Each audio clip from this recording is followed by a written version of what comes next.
তো হ্যালো বন্ধুরা, দেখতে পাচ্ছ আমি এখন আলু ছিঁড়তে এসেছি, আলু জমিতে জল দিতে এসেছি গাইস। দেখতে পাচ্ছ তো পাইপ বেড়া কিছু এনেছি গাইস। এখানে যে পাইপ আছে, তো এখন এই যে এখানে একটা মাছ ফেলাচ্ছে মাছ এখানে মাছ ফেলতে আছে। এটাতে আমরা এখন পাইপ ঢুকাবো, পাইপ লাগাবো আর এখন চেষ্টা করবো। তো এইখানে দেখতে পাচ্ছ আর আমার ভাই কি করছে, আমার ভাই কি করছে দেখো।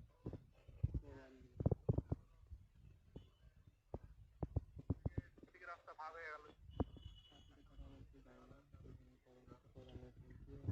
কথা বলছি দেখতে পাচ্ছ।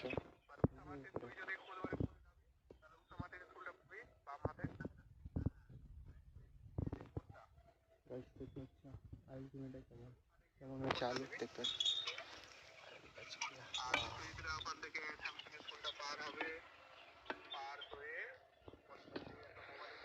তো চলো এখানে ভিডিওটা আমি শেষ করছি গাইস। তো আজকের মতো এখানে bye bye, tata, see you, all your love.